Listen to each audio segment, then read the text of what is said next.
서글픈 이야기가 나오고 있습니다. 대학에 가느니 국어 공무원을 하는 게 현실적이다. 이래서요, 공시 학원가를 고등학생들이 점령하고 있다는 겁니다. 노량진 공시 학원가가 젊어지고 있다는데요. 20대 후반의 대학 졸업자들이 중심이던 노량진 학원가에 최근에는 재수생과 고등학생들이 오면서 공무원 시험 준비생들의 평균 연령이 낮아졌다는 겁니다. 국어 공무원 공채 시험의 평가 과목이 바뀌면서 문턱이 낮아졌고 대학보다 공무원 시험을 선택하는 고등학생까지 생기면서 학원가가 바뀌고 있다는 겁니다.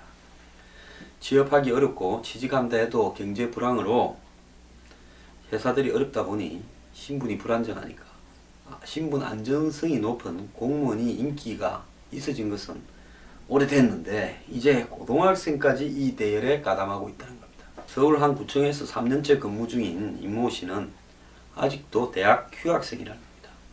대학교 1학년 마치고 바로 휴학계를 내고 국어 공무원 시험을 준비했고, 그래서 공무원 시험 준비기간이 최대한 3년까지 된다 이렇게 이야기를 듣고, 한 3년을 해야 된다 소리를 듣고 1학년을 마치자마자 노량진 고시촌으로 갔습니다. 시험에 합격한 이후에는 굳이 대학교를 다시 갈 이유를 못 느껴서 막 고민하다가 학교 안 가고 아직 휴학생 상태를 유지하고 있다는 건데요. 휴학도 뭐 기한이 있으니까 더 이상 휴학을 못 하게 되자 그냥 자퇴를 하겠다 이렇게 생각하고 있답니다. 지금 대학교를 졸업한 친구 중에 상당수가 공무원 시험 준비를 하고 있는데, 내가 차라리 그냥 대학 1년도 안 가고 바로 공무원 시험 준비할 거를 대학 1년 다닌 게 아깝다 이런다는 겁니다. 안 씨처럼 대학교 졸업장보다 공무원 시험을 선택하는 젊은 층이 늘어나고 고등학생도 이제 공무원 시험에 뛰어들고 있다는 겁니다. 행자부 집계에 의하면 9일 치러진 국가직 국어 공무원 시험에 16만 3,791명이 응시해서요. 근데 이 중에 18, 19세 지원자가 3,156명이나 된답니다. 전체의 1.9명이랍니다.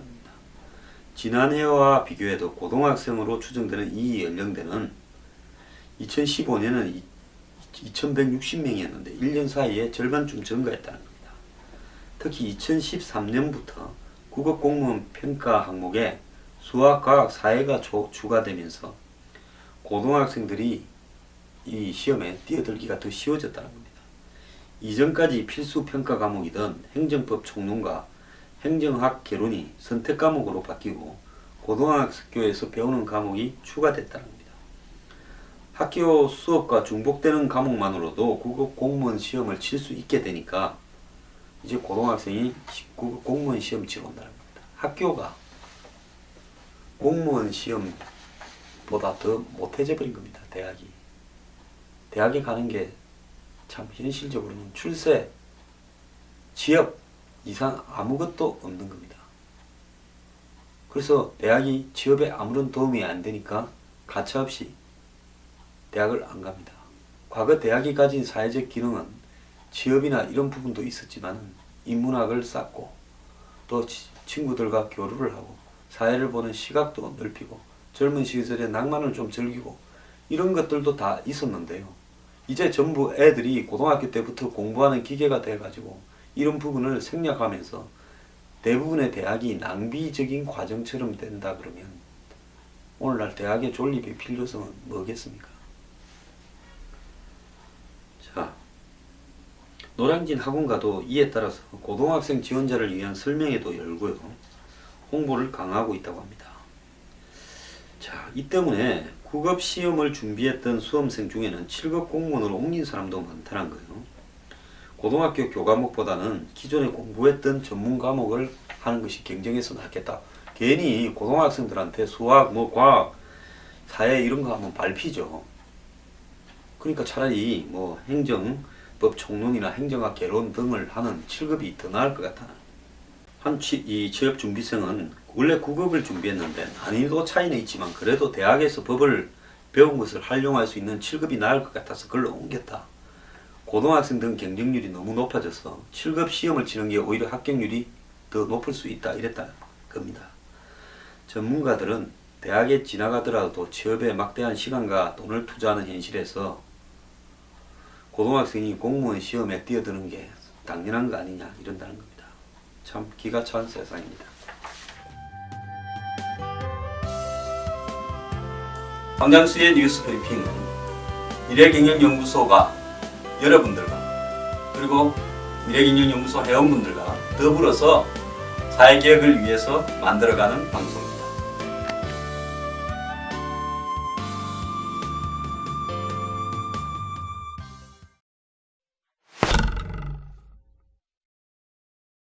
한 신문에서요, 이 소설가 김훈을 초청해서 이 토크 콘서트를 했던 모양입니다. 그래서 그때 이제 나온 이야기들을 소개했는데요. 자기는 집에 아예 숟가락이 없었던 무수저 출신이다, 이렇게 이야기한다는 겁니다.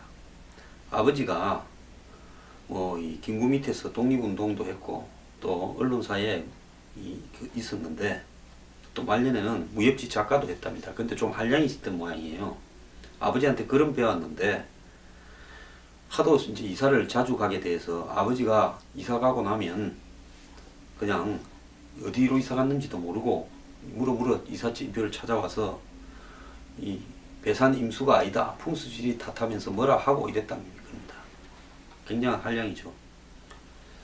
자, 그래서 이 아버지 밑에서 이 무심한 가장 밑에서 가족들이 고생을 엄청 했답니다.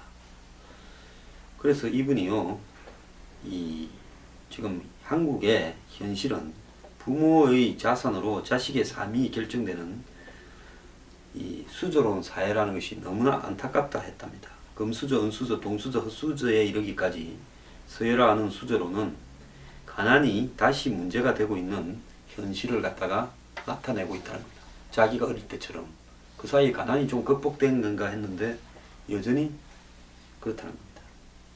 그래서 자기는 집에 수저가 아예 없던 무수저였다. 그렇다고 젊은 친구들에게 내가 너보다 고생 더했으니 견뎌라라고 말하는 것은 어른의 태도가 아니다라고 말하고 있습니다. 저도 이 말에 동의를 합니다. 요즘 뭐 청춘들이 불만을 많이 가진다고 눈높이를 낮춰라 하는데 눈높이를 낮추면 평생 그 낮은 직장에서 벗어나지를 못합니다. 한번 추락하면 낙장불입이라고 제가 그랬지 않습니까? 그럼 거기서 장가도 못 가고 아무것도 못 하는데 그렇게 말을 할 수는 없는 겁니다.